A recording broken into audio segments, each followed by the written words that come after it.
Саламатсыздар ма, құрметті білім алушылар. Бүгінгі сабағымыздың тақырыбы шешендік өнер тарихы. Бөліміміз сөз мәдениеті және шешендік өнер. 10-шы сынып қазақ тілі пәні. Бүгін біздің оқу мақсатымыз сөйлем және мәтін деңгейінде тыныс белгілерін қолдана білу, мәтіндегі негізгі ойды анықтау, көтерілген мәселеге баға беріп, мәліметтер мен пікірлерді өңдей білу. Сабақта мақсаты мәтіндегі негізгі ойды анықтап, көтерілген мәселеге баға беріп, мәліметтер мен пікірлерді өңдей білу, сөйлем және мәтін деңгейінде тыныс белгілерін қолдана алады.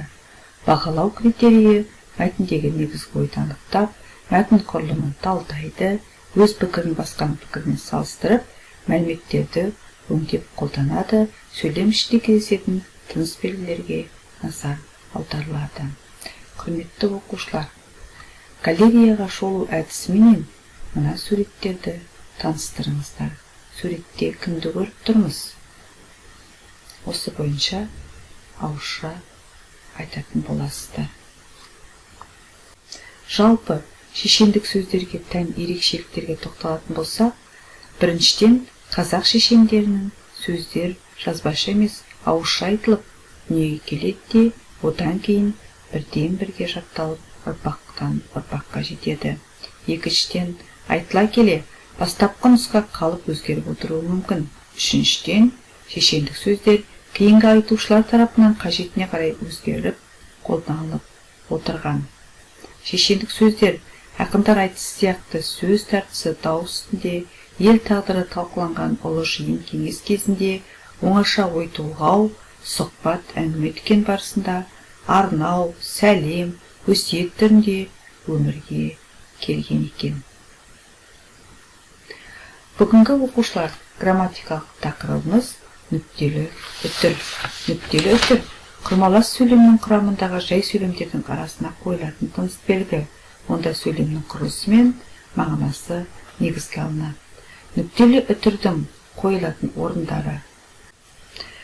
Нүктелі үтірдің қойылатын орындарына тоқталатын болсақ, баяндауыштары тұлғалас сөйлемдер бір-бірімен толықтырып тұратын болса, баяндауыштары тұлғалас мағынада теңдес санамаланған сөйлемдер жалпылауыш мәнді сөйлемнің мағынасын ашып тұрса, мазмұны әуендес болып келетін бірыңғай сөйлемдерден кейін тұрса, баяндауыштары тұлғалас мағыналары жағынан жақын, өзара теңдес келетін құрмалас сөйлем құрамындағы жай сөйлемдер арасында рет-ретмен әріптеріне цифрлар санамаланып айтылатын сөйлем не сөздерден кейін қойылады.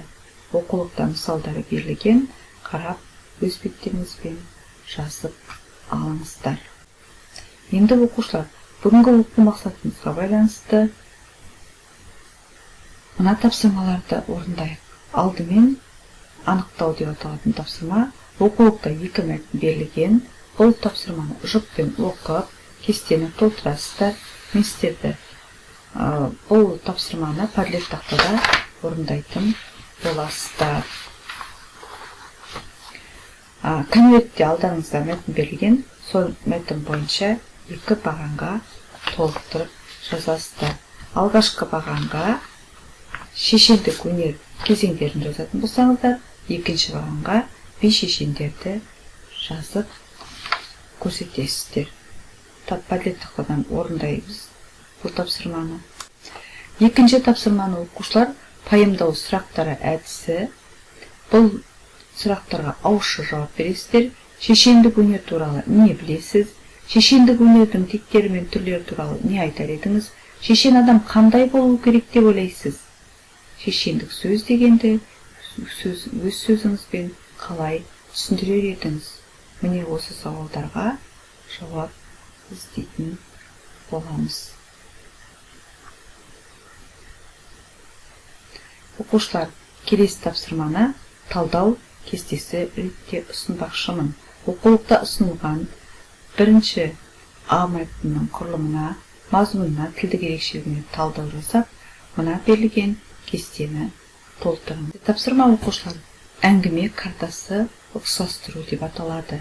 Әр топ өздеріне ұнаған бір мәтінді өңдеп, 10-15 сөйлемнен тұратын ауызша әңгіме құрастырады.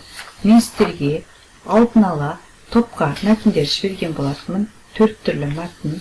Бұл мәтіндердің барлығымен сіздер танысып, осының ішінен өздеріңізге ұнаған мәтінді өңдеп, ауызша әңгіме құрастырып айтатын боласыздар. Бірінші мәтініміз шешендік сөздердің қазақ халқының ауыз әдебиетіне ерекше жанр екендігі туралы. Екінші мәтіндеріңіз қазақ халқының айтулы кемеңгер билерінің бірі қаз дауысты Қазыбек бидің би туралы. Және үшінші мәтіндеріңіз қазақ халқының әйгілі айбарлы да атақты билерінің бірі Әйтеке Бәйбекұлы туралы. Ал төртінші мәтініңіз шешендік сөздердің мазмұны туралы. Осылардың ішінде Көктерек шешен, Асан қайғы туралы мәліметтер берілген. Бұл тапсырма бүгінгі біздің оқу мақсатымызға сай келеді. Енді оқушылар бүгінгі сабақ барысында кері байланысты борт журналы толтыру арқылы орындаймыз. Тақырып бойынша бұрыннан не білеміз біздер шешендік өнердің тарихы туралы. Ал бүгінгі тақырып бойынша бүгін не білдіңіздер? Мәтіннен, сабақтан, сыныптасынан, мұғалімнен өзіңіздің бүгінгі сабақтағы нәтижеңізді осы борт журналын толтыру арқылы ұсыныңыздар. Құрметті білім алушылар, оқу тапсырмасына назар аударайық. Оқушылар, сабақтан алған білімдеріңізге сүйене отырып, билер айтыс деген арнаулы тақырыппен шешендік сөздердің кейбір түрлеріне мысалдар жазып алып келіңіздер. Ендеше бүгінгі сабағымыз өз мәресіне жетті. Назарларыңызға рахмет. Білім алаңында кездескенше.